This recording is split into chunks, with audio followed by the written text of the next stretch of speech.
2 Rois 22 et on a vu l'histoire de Manassé. Manassé, hein, qui est le fils prodigue de l'Ancien Testament. Extraordinaire comment la grâce de Dieu restaure. C'est une histoire de restauration extraordinaire. Et parfois dans nos vies, on ne va pas aller jusqu'à Manassé, hein, mais on peut arriver à un moment dans notre vie où certains d'entre nous, on est passé par la restauration de Dieu. Et c'est important de voir comment Dieu restaure. Et on y croit.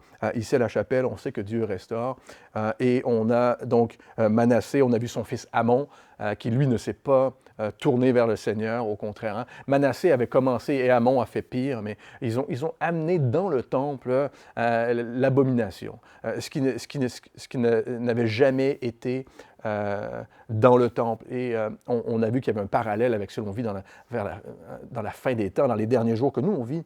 Et au jour où le Seigneur viendra chercher son Église, il y aura cette grande tribulation, le temple sera là, et il y aura encore l'abomination où l'Antéchrist va ramener dans le temple ce qui ne doit pas y être. Donc, et on va continuer à voir comment le Seigneur nous conduit ici dans sa parole. Prions, Seigneur, merci parce que tu nous parles. Tu nous parles, Seigneur, ta parole est vivante. Ta parole est vivante et on aime, Seigneur, passer au travers de ta parole, Seigneur, et se rappeler. Et on sait, Esprit Saint, que tu vas nous parler encore aujourd'hui. Tu as un message pour chacun et chacune ici aujourd'hui, et nous le croyons. Et c'est toi qui veux parler. Et on veut te laisser parler, Seigneur, dans nos cœurs. On t'aime, Jésus. Amen. Josias, 2 Rois 22, verset 1. Josias avait 8 ans lorsqu'il devint roi et il régna 31 ans à Jérusalem. Sa mère s'appelait Jédida, qui était le surnom qu'on a donné à Salomon, Jédédaïa. Mais c'est le même surnom qu'on a donné à Salomon, qui était le nom de la mère de Josias. Fille d'Aja, Botsak. Et au verset 2, « Il fit ce qui est droit aux yeux de l'Éternel, et il marcha dans toutes les voies, ou dans toute la voie de David, son père. Il ne s'en détourna ni à droite, ni à gauche. » Hein. Il a suivi cette voie-là, et Josias est un homme déterminé. 2 Chroniques, chapitre 34, qui est le texte parallèle ici, nous dit ceci, hein, rajoute au verset 3, 2 Chroniques 34, « La 8e année de son règne de Josias, comme il était encore jeune, » écoutez ceci, il commença à rechercher le Dieu de David. Quelque chose a bougé dans son cœur à l'âge de 8 ans et il a commencé à rechercher Dieu, hein, le Dieu de David, son père. Et la 12e année, il commença à purifier Juda et Jérusalem. Très tôt, Josias a eu ce sentiment de devoir rechercher Dieu et très tôt aussi, jusqu'à l'âge de 16 ans, hein, il va commencer à faire le ménage dans sa propre vie, hein, évidemment, mais dans tout Juda et Jérusalem. Et donc, il se dédie au Seigneur, il recherche et à l'âge de 20 ans, on voit que son ministère vraiment comme roi est bien implanté et il purifie tout Juda et Jérusalem. 2 Chroniques 34, si vous mettez votre doigt dans 2 Chroniques 34 et dans 2 Rois 22, hein, vous allez pouvoir suivre, on va voir hein, quelques passages de 2 Chroniques 34, pardon. Donc, dans 2 Chroniques 34, il ajoute ceci, hein, et Josias commença à purifier Juda et Jérusalem des hauts lieux, des idoles, des images taillées, d'une bonne description ici que l'on n'a pas dans 2 Rois, de comment il a commencé à purifier, des images de métal fondu, toutes les statues au verset 4. On renversa devant lui, écoutez ceci, devant lui, hein, il a pris part à ça, devant lui les autels de Baal, il abattit les statues consacrées au soleil qui était dessus. Il brisa les idoles, les images taillées et les images en métal fondu. Il les réduisit en poussière. On va voir ça revenir à quelques reprises avec Josias. Il réduisit en poussière. Hein, il écrasa tout ça et il répandit la poussière sur les sépulcres de ceux qu'il leur avait sacrifiés. C'est extraordinaire, hein? Très jeune, il voit tout ce qui se passe autour de lui, il dit tout ça c'est de l'idolâtrie, toutes ces choses-là, ces statues, ces bijoux, ces trucs, hein? On le voit, il va voir tout ce qui est précieux aux hommes, lui il dit non, c'est sacrilège devant Dieu. Et donc, ils mettent tout ça en poussière. Vous savez, aujourd'hui, nous, on s'assure dans notre culture que les jeunes, ils sont pris au piège très tôt. Très tôt, hein? On s'assure qu'ils commencent leur vie avec des héros, des idoles qu'ils peuvent aduler, des sportifs, des stars de la télé, même des politiciens. Hein? On commence très tôt, on s'assure qu'ils ont des héros, des idoles dans leur vie, qu'ils peuvent garder toute leur vie et qu'ils vont pouvoir suivre et même imiter toute leur vie. Alors que Josias, ici, commence sa vie en se tournant vers le Seigneur et se détourne de l'influence des faux dieux, des idoles. Il se tourne vers Dieu et il se détourne de ces choses-là. Et il réduit en poussière et devient, évidemment, à ce moment-là, lui-même une bonne influence autour de lui. Extraordinaire, hein? Et il ne s'en détourna ni à droite, ni à gauche. Hein? Par la foi. Qu'est-ce que ça veut dire? Par la foi, il a marché devant Dieu, il a réduit toutes ces choses en poussière qui sont contre Dieu. Il les a réduits en poussière. Pourquoi? Hein? Josias va lui-même se dédier, personnellement. Il va se dédier. Tristement, les hauts lieux qu'on a vus au travers des rois, les hauts lieux ne disparaîtront pas ici, parce qu'il est difficile à un certain point de renverser la vapeur, en quelque sorte. Hein. C'est difficile de renverser la vapeur. Même si un d'entre nous décidait d'aller faire le ménage là, dans La Rochelle là, ou dans la France, ça serait compliqué. Hein. C'est difficile de renverser la vapeur. C'est de renverser les choses dans le bon sens sans qu'il y ait un réveil, sans que Dieu fasse ce réveil-là. Et ici, Josias va apporter une réforme. Hein. Une réforme, c'est quoi? C'est de retourner à la parole de Dieu.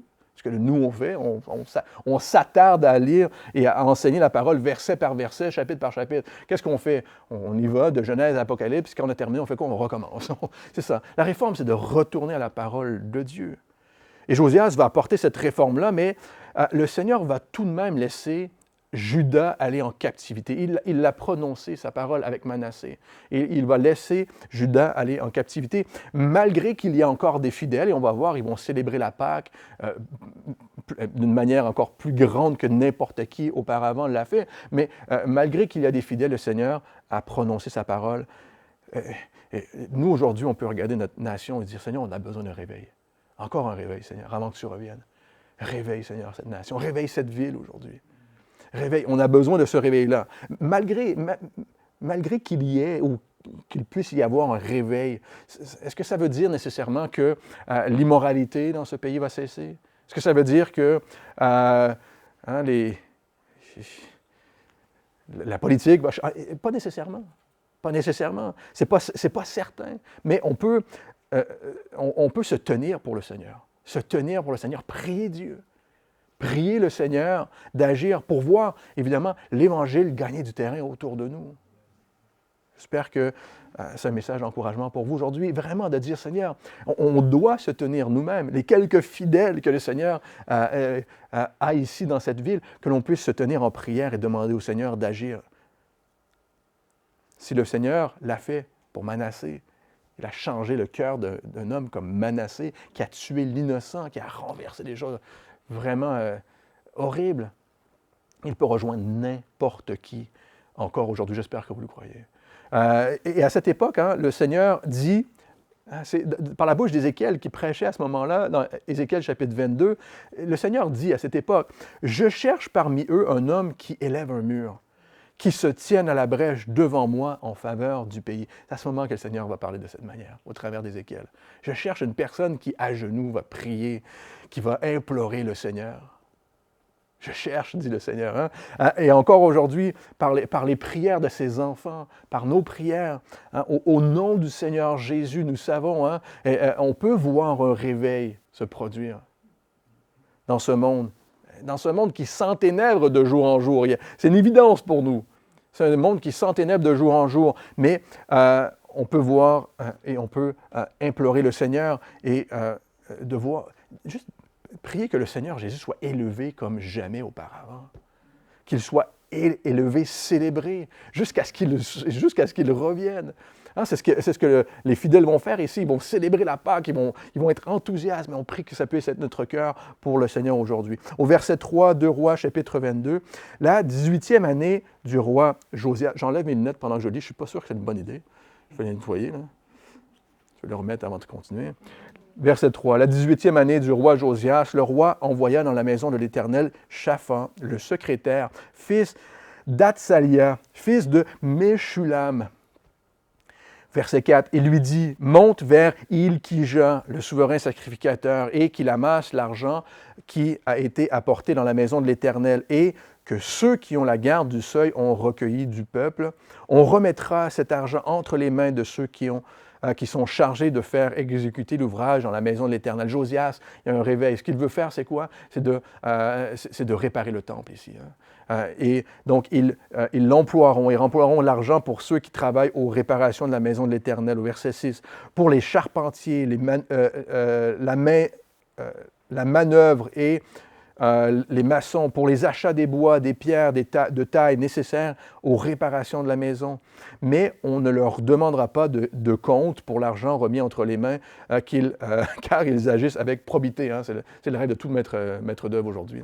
Qu'on leur donne l'argent et qu'on ne demande pas de compte. Ce qui c'est pas exactement ce qui se passe ici. C'est des hommes de Dieu, des hommes et des femmes qui ont un cœur pur et sincère pour Dieu, et des hommes qui sont en charge de la maison de l'Éternel, qui agissent avec probité. À l'âge de 18 ans, ainsi Josias commença à réparer le temple. Il commença à réparer le temple pourquoi? Afin que le peuple puisse venir à la rencontre de Dieu. Pourquoi on a besoin d'une église? Pourquoi on a besoin d'un temple? Pour venir à la rencontre de Dieu. Pour venir le louer, pour venir le célébrer, pour venir, et à cette époque, évidemment, pour venir sacrifier, donner son offrande. Et donc, il veut réparer le temple pour que le peuple aussi vienne à nouveau. Et qu'est-ce qu'ils vont faire ici comme découverte? La plus belle des découvertes. Au verset 8, lorsqu'ils vont se mettre à réparer le temple, ils vont faire la plus belle des découvertes. Alors Ilkija, le souverain sacrificateur, dit à Shaphan, le secrétaire, « J'ai trouvé le livre de la loi dans la maison de l'Éternel. » Extraordinaire. La plus belle des découvertes. J'ai trouvé le livre de la loi dans la maison de l'Éternel.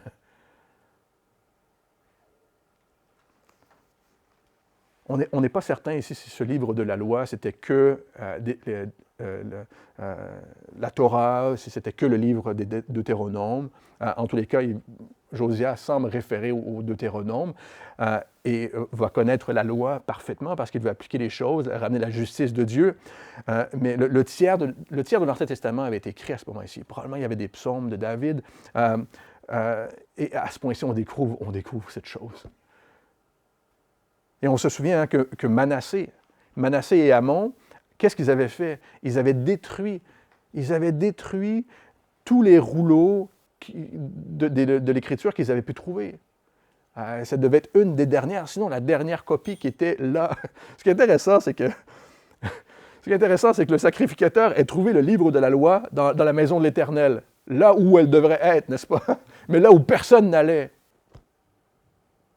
Personne ne cherchait la loi de l'Éternel, personne ne cherchait la parole de Dieu. Mais elle était là exactement là où elle devait être. Il y avait des prophètes aussi qui continuaient à parler en ces temps, comme Jérémie, qui devait il était très jeune dans son ministère. Jérémie, à cette époque, devait être dans sa 5e année de ministère au temps de Josias. Mais ils ont trouvé la parole là où elle devait être. L'Église, vous savez, a fait cette erreur aussi dans son histoire, d'oublier la parole de Dieu. D'oublier la parole de Dieu pour être distrait avec plein d'autres choses. Des fois, elle s'est empoussiérée. On l'a vu même avec Ézéchias, on l'a vu avec les autres rois. La parole s'empoussiérait. On était préoccupé par plein d'autres choses, sauf la parole de Dieu. On était préoccupé par le bâtiment. On le voit dans l'histoire de l'Église, même l'histoire de l'Église catholique. On est préoccupé par le bâtiment. Alors qu'on doit être préoccupé par la parole de Dieu. Mais nous, les protestants, on a fait la même chose dans l'histoire. On a mis la parole parfois de côté. On est préoccupé par les lumières, on est préoccupé par les personnes même, des fois. Les dons spirituels sur lesquels on est en phase. Ou simplement dire, moi je suis chrétien. Juste dire qu'on est chrétien. On a mis la parole de Dieu de côté. Certains disent qu'ils sont chrétiens, n'ont jamais lu la Bible. Jamais lu la Bible. On continue. Au verset 8. Et Hilkija donna le livre à Shaphan, et Shaphan le lut. Puis Shaphan, le secrétaire, alla rendre compte au roi Josias et dit, « Tes serviteurs ont amassé l'argent qui se trouvait dans la maison et l'ont remis entre les mains de ceux qui sont chargés de faire exécuter l'ouvrage dans la maison de l'Éternel. » Au verset 10, Shaphan, le secrétaire, dit encore au roi, « Le sacrificateur Hilkija m'a donné un livre. » Et Shaphan le lut devant le roi. Au verset 11, lorsque Josias entendit les paroles du livre de la loi, il déchira ses vêtements. Encore une fois, c'était peut-être une des dernières, ou sinon la dernière copie que le Seigneur a gardée, qui était en existence. Le Seigneur l'avait préservée de la main de Amon et l'a mise entre les mains de Josias. Et Josias, lorsqu'il l'entendit, déchira ses vêtements. Encore une fois, c'est un signe de repentance, un signe de... Il comprenait l'implication, il a compris l'implication de ce qui se passait autour de lui, que ces paroles qui avaient été annoncées, même dans tous les rois qui l'ont précédé, que toutes ces paroles avaient été réalisées. Que le Seigneur probablement réalisait le jugement qu'il avait prononcé déjà sur Israël et sur Juda. Il voyait ça s'accomplir à ce moment-là. Et c'est la parole qui fait ça. Hein? Il n'y a que la parole qui peut faire ça. Nous convaincre. Et c'est son rôle, c'est le rôle de la parole de nous convaincre. 2 Timothée chapitre 3, verset 16, « Toute écriture est inspirée de Dieu. Elle est utile pour enseigner. » La parole est utile pour enseigner. La parole est utile pour convaincre. La parole est utile pour corriger. La parole est utile pour instruire dans la justice. C'est son rôle de faire ça, la parole, lorsqu'on l'entend. Pourquoi elle est vivante, la parole de Dieu? Afin que l'homme de Dieu soit accompli et propre à toute bonne œuvre. C'est la parole qui fait ça. Seule elle peut accomplir cela depuis toujours. Pourquoi? Pierre, qu'est-ce que Pierre nous dit? Car la parole de Dieu subsiste à jamais. La parole de Dieu subsiste à jamais. Josias a dû entendre la loi en grandissant, dans son enfance, avec son grand-papa Manassé. Certainement pas avec son papa Amon, mais peut-être que Manassé est encore là, son grand-papa, les grands-papas, là. Le Seigneur, on l'a vu ce matin. Tant que je vis, tu agis. On l'a chanté ce matin. J'espère que vous le croyez. C'est une parole qui se réalise encore aujourd'hui pour chacun d'entre nous. À l'âge où on a les grands-papas, les grands-parents, et Manassé devait être là. En tous les cas, il devait avoir aussi certains sacrificateurs, certains hommes de Dieu, et surtout certains ont dû voir le cœur de Josias, très jeune, s'élever. Il a dû entendre la loi. La loi, c'est quoi? Fais ceci, ne fais pas cela. C'est pas attirant, la loi. Personne ne veut ça. Lorsqu'on prêche la loi dans la rue, personne ne veut ça. La religion, c'est la loi. Fais ceci, ne fais pas cela. N'importe quelle religion, c'est fais ceci, ne fais pas cela. Ça attire des gens, ça donne une certaine structure, peu importe. Mais la loi n'est pas attirante. Elle nous dit qu'on fait des choses pas bien ou qu'on fait des choses bien. La grâce de Dieu est attirante. C'est la grâce qui nous attire. Mais peut-être que ici, Josias connaissait cette parole-là et il devait penser que le Dieu de ses pères se révélait au travers du temple. Il voulait restaurer le temple. Et il savait que le temple devait être restauré. Alors que Dieu se révèle au travers de sa parole. Et sa parole n'est pas réservée que pour le temple. Nous, on partage l'Évangile toutes les semaines, on donne c'est le but qu'on puisse partager la parole de Dieu, donner les Écritures aux gens. Et on prie que c'est la parole qui puisse rejoindre les gens. Alors que Josias entend la parole de Dieu vivante, il devait réaliser qu'elle s'accomplissait, qu'il vivait des temps comme ceux que le Seigneur avait annoncés, et que si son peuple ne se détournait pas du péché, n'est-ce pas, il ne pouvait pas avoir la victoire. Que la captivité était annoncée, si les rois vivaient comme ils l'ont fait, l'ennemi allait toujours avoir la victoire sur eux s'ils n'obéissaient pas à la parole de Dieu. J'espère que ça fait du sens pour vous aujourd'hui. Et c'est pareil pour nous aujourd'hui. C'est pareil. On a la parole de Dieu. Et par la grâce de Dieu, on vit dans cette époque où on a la parole entière, on a tout le message. On a le chapitre avant même que Josias l'ait le chapitre. Il n'avait pas lu le chapitre. Nous, on a lu le chapitre. On sait ce qui se passe après pour lui. Mais on a cette parole, hein, et pour nous, et Dieu nous parle des temps dans lesquels nous vivons aujourd'hui. Il nous parle de notre manière de vivre, du message à partager. Il nous donne un espoir et nous avons une attente. Nous savons qu'il revient nous chercher bientôt. L'Ancien Testament et le Nouveau Testament nous disent ce par quoi nous passerons avant que Jésus ne revienne. Nous le savons. Matthieu chapitre 24, Luc chapitre 21, nous connaissons ces passages. Hein? Et nous ne devons pas nous en éloigner ni à gauche ni à droite. Hein? Le Seigneur nous dit dans les temps dans lesquels nous sommes, il y aura des guerres, il y aura des famines, il y aura des catastrophes naturelles. On peut blâmer le réchauffement si on veut. Le Seigneur nous a dit que c'est des signes avant qu'ils viennent. Nous le savons. Le Seigneur nous dit, le ciel et la terre passeront, mais mes paroles ne passeront pas. Nous savons que ces choses arrivent parce que la parole l'annonce, parce que c'est les temps que le Seigneur a prédéterminés. Nous vivons, tout comme Josias le vivait, des temps prédéterminés par le Seigneur. Rien n'est hors du contrôle de Dieu. Et il n'y a définitivement rien d'autre qui nous explique ce par quoi nous traversons aujourd'hui et ce qui va se produire aujourd'hui.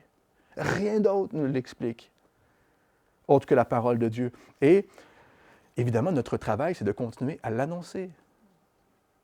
Nous le croyons, nous vivons par cette parole et nous l'annonçons. J'espère que ça fait du sens pour vous aujourd'hui, que c'est un message d'encouragement. Surtout, la parole nous annonce que Jésus revient bientôt.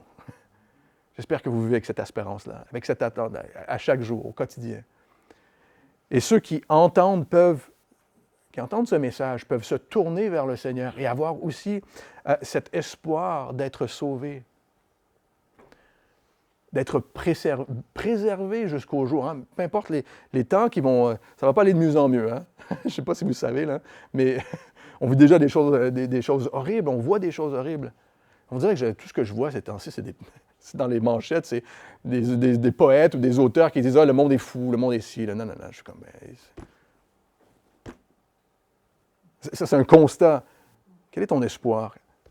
Qu'est-ce qui se passe après?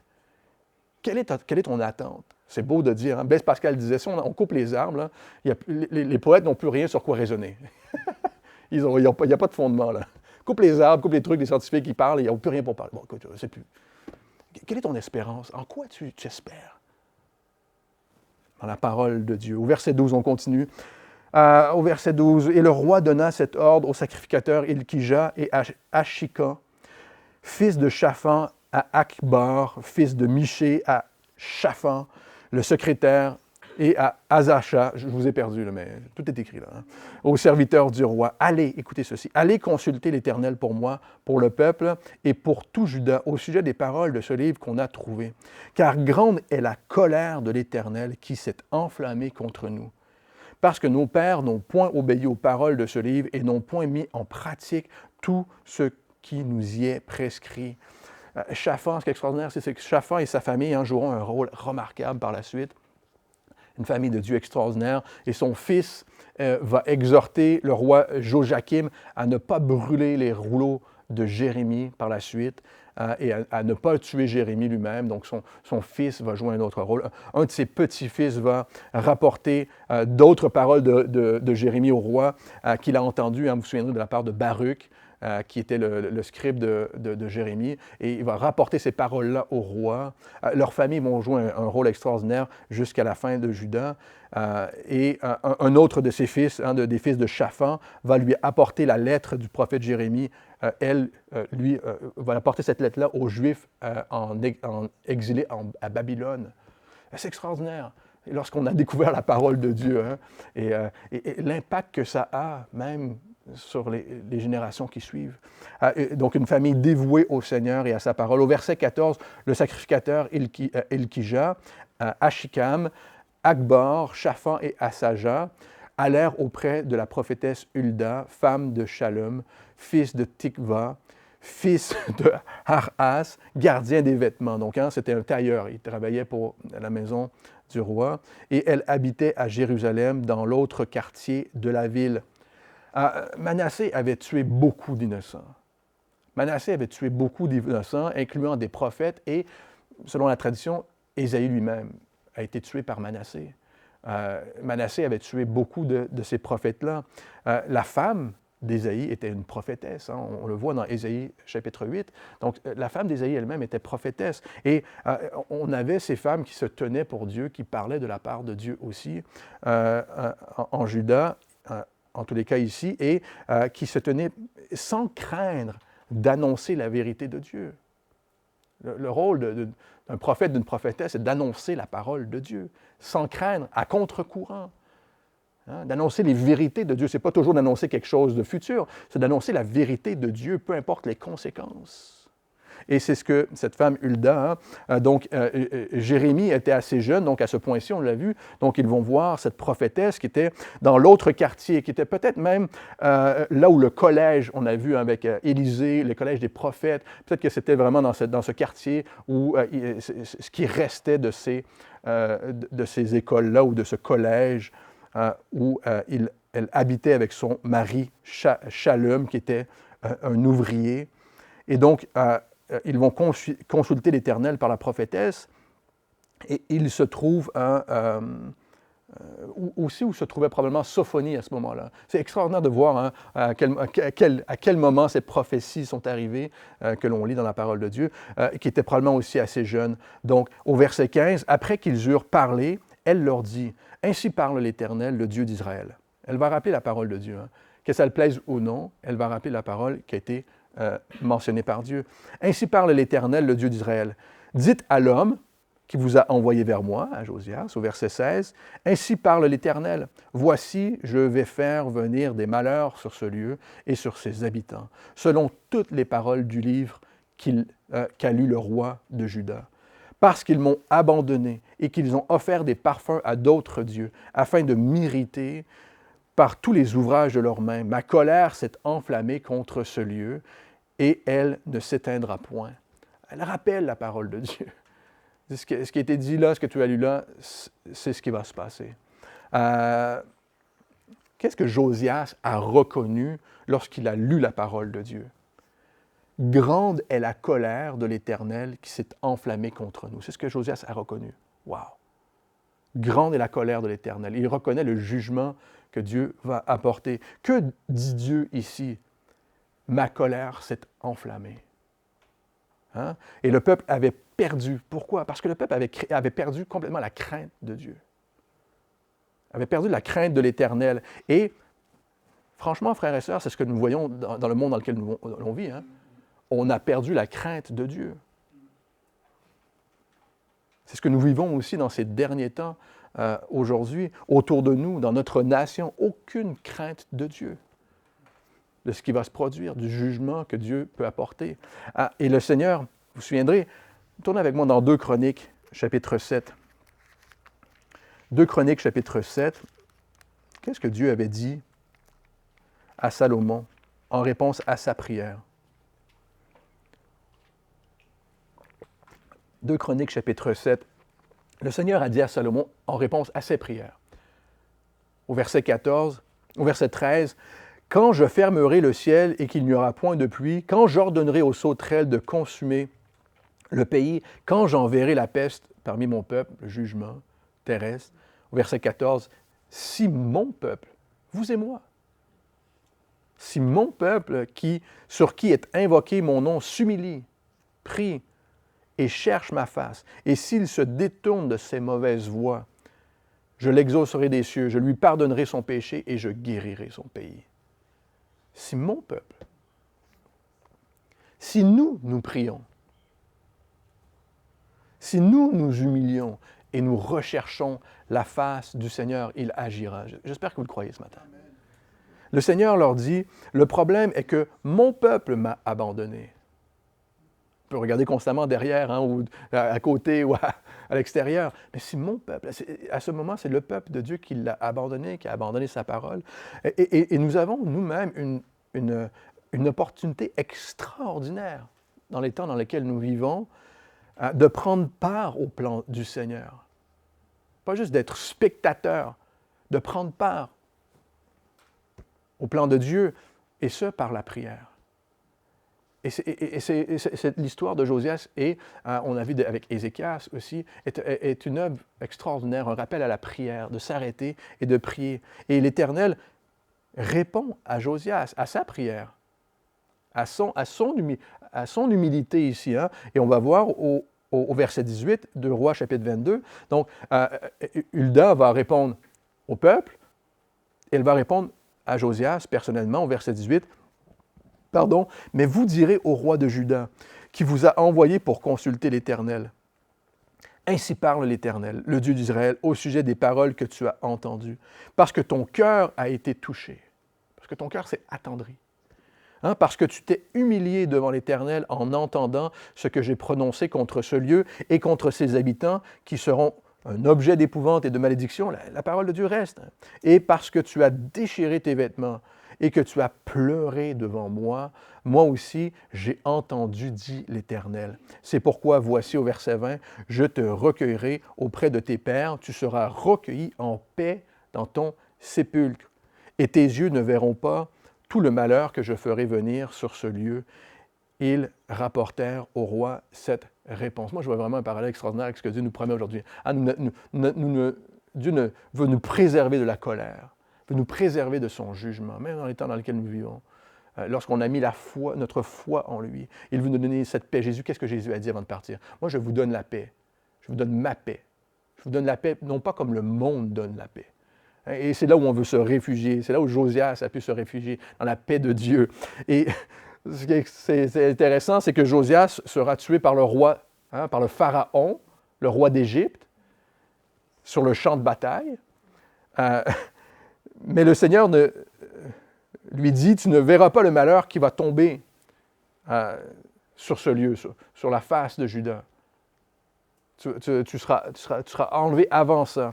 Et donc, qu'est-ce que Dieu dit ici? Le jugement viendra. Le jugement viendra. Et il va venir. Mais tu en seras préservé. Et encore aujourd'hui, nous savons que le jugement terrestre de Dieu va venir. C'est inévitable. Et nous en sommes préservés seulement si nous mettons notre foi en Jésus. Seulement. Mais hein, ce n'est pas tout d'être tiré d'affaire. On ne veut pas être des chrétiens tirés d'affaire, là. On veut être des chrétiens en affaires. On veut être impliqués aux affaires de Dieu. On ne veut pas juste être tiré d'affaire. Moi, c'est bon, c'est fini, je peux m'asseoir, je regarde tout ça, puis j'attends que ça se passe. Hein. Ce n'est pas ça l'idée. Nous voulons lui être un témoignage pour les gens autour de nous, les gens qui nous entourent. Et non seulement ça, nous pouvons pleurer devant le Seigneur. Que le Seigneur attendrisse notre cœur, vraiment qu'on puisse s'humilier devant Dieu, dire « Seigneur, sauve, amène un réveil aujourd'hui. » Et être attendri par la parole de Dieu. Vraiment par sa parole. Pourquoi? Parce que sa grâce est attirante, sa grâce est merveilleuse. L'implorer d'opérer un réveil encore aujourd'hui. De voir ce peuple autour de nous, ce peuple sans espoir, être sauvé. J'espère que c'est le désir de votre cœur de voir ça. Au chapitre 23, et on va terminer avec les 3 premiers versets, je pense. On n'aura pas le temps d'aller plus loin, mais au chapitre 23, le roi Josias fit assembler auprès de lui tous les anciens de Juda et de Jérusalem. Puis il monta à la maison de l'Éternel avec tous les hommes de Juda et tous les habitants de Jérusalem. Imaginez la foule, hein, quelques milliers de personnes, les sacrificateurs, les prophètes et tout le peuple, depuis le plus petit jusqu'au plus grand. Tout le monde est invité, évidemment. Il y avait des milliers de personnes réunies, probablement. Et à ce point-là, hein, le prophète Jérémie, il y avait Habacuc, Ézéchiel, on l'a vu, on l'a dit, Sophonie. Tous ces prophètes-là étaient là et prophétisaient en Juda. Au verset 2, on continue à Josias. Hein, il lut devant eux toutes les paroles du livre de l'Alliance. Josias a compris ce que le peuple avait besoin, la parole de Dieu. Et il lut devant lui toutes les paroles du livre de l'Alliance qu'on avait trouvées dans la maison de l'Éternel. Encore aujourd'hui, peut-être certains peuvent trouver long hein, l'idée de lire et d'entendre la parole de Dieu, verset par verset, comme nous on le fait ici à la chapelle, mais Josias hein, on a bien compris. Et nous, on comprend très bien le besoin d'entendre cette parole de Dieu-là, de retrouver vraiment l'engagement avec Dieu dans sa parole. Et c'est ce que nous avons besoin aussi aujourd'hui. Proverbe chapitre 4, je vous le lis, au verset 20 nous dit, « Mon fils, sois attentif à mes paroles, prête l'oreille à mes discours, qu'ils ne s'éloignent pas de tes yeux, lis-les, garde-les dans le fond de ton cœur, car c'est la vie pour ceux qui les trouvent, c'est la santé pour tout leur corps. » La parole de Dieu, c'est elle qui nous guérit. Au verset 3, 2 Rois, chapitre 23, on continue. Le roi se tenait sur l'estrade et il traita alliance devant l'Éternel, s'engageant à suivre l'Éternel et à observer ses ordonnances, ses préceptes et ses lois, de tout son cœur et de toute son âme, afin de mettre en pratique les paroles de cette alliance écrites dans ce livre. Et tout le peuple entra dans l'alliance. Peut-être que c'est ce qu'on a besoin aujourd'hui, de se réengager devant Dieu. Et on va terminer avec ceci. On a besoin peut-être de se réengager devant Dieu. Juste dire, Seigneur, ce que je lis là, ça me renverse. Toi, Seigneur, tout ce que ton peuple a fait, tout ce que cette nation a fait contre toi, mais toi, tu continues à les rappeler à toi, à vouloir les bénir. Et même, on le sait, même au travers la captivité, au travers ce jugement-là, le Seigneur veut ramener son peuple à lui. C'est ce qu'il va faire. C'est ce qu'il va faire. Et Josias vient d'entendre ce que le Seigneur a dit au sujet de son jugement sur la nation, mais ça ne l'empêche en rien de s'engager pour Dieu dans sa relation personnelle. En rien. Et il sait que c'est la chose à faire. Malgré qu'il voit que tout ça s'enténèbre, il s'engage lui-même pour Dieu. Et il est une influence. Et le peuple s'engage. Ceux qui sont là, en tous les cas, s'engagent de tout son cœur et de toute son âme. Être témoin pour le peuple, de tout son cœur et de toute son âme. Josias a cherché le Seigneur. Il a cherché le Seigneur. Il a lu la parole de Dieu. Lisez les Écritures, c'est notre nourriture chaque jour. Chaque jour, il s'est humilié, il a prié le Seigneur, il a imploré Dieu et il désirait aussi être un témoignage en s'engageant pour le Seigneur. Et c'est de s'engager. On peut dire qu'on est chrétien, on peut dire que oui, j'ai déjà lu la Bible, ou on peut s'engager pour Dieu, lui être fidèle. Et nous pouvons être nous-mêmes ce même témoignage aujourd'hui pour notre époux, notre épouse, les grands-parents. Quel rôle extraordinaire. Hommes et femmes, on peut jouer ce rôle-là dans notre propre famille. Et on peut, en réduisant en poussière toutes ces choses, et on va le voir, ça va revenir dans notre prochaine étude, en réduisant en poussière toutes ces choses qui ont pris trop de place dans notre vie. Faire fi de certaines choses peut-être, en lisant la parole, en nous consacrant ici, afin de mettre en pratique toutes les paroles de cette alliance écrites dans ce livre. Ce n'est pas selon les sentiments, ce n'est pas selon des nouvelles idées, mais c'est selon la parole de Dieu, ce que l'on... et littéralement, les mots qui sont écrits. En mettant en pratique les mots qui sont écrits. C'est fou, hein? C'est littéralement ce qu'il dit. Et en plus, nous avons, évidemment, son esprit aujourd'hui qui nous fortifie à accomplir tout ça. Par son esprit. Et on peut simplement, on l'a chanté, on va le chanter encore ce matin, on va le louer, et on peut simplement demander au Saint-Esprit d'agir de cette manière, de renouveler ces choses-là en nous. De renouveler. Et si chacun d'entre nous, on a ce désir de s'engager pour le Seigneur, de prier, s'engager à prier, à lire la parole, à être un témoignage pour lui. Vous pouvez le faire avec Dieu, c'est entre vous et lui. Et nous savons que notre cœur sera impacté par ça. Nous savons que le monde autour de nous sera impacté. Prions, Seigneur, je t'appartiens. J'ai chanté tout à l'heure. Je t'appartiens, je m'abandonne, Seigneur. Et maintenant, on veut s'engager, se réengager peut-être. Et peut-être que c'est le message, Seigneur, que tu as pour certains et certaines ce matin, Seigneur. C'est juste de revenir à toi. Dire, Seigneur, il y a un passé. Il y a des choses, Seigneur, qui m'ont entraîné peut-être et j'ai été préoccupé par certaines choses, mais ce matin, on veut être préoccupé par ta parole, ce que tu nous dis. Et on veut te laisser faire ton œuvre. En ton nom, Jésus. Amen.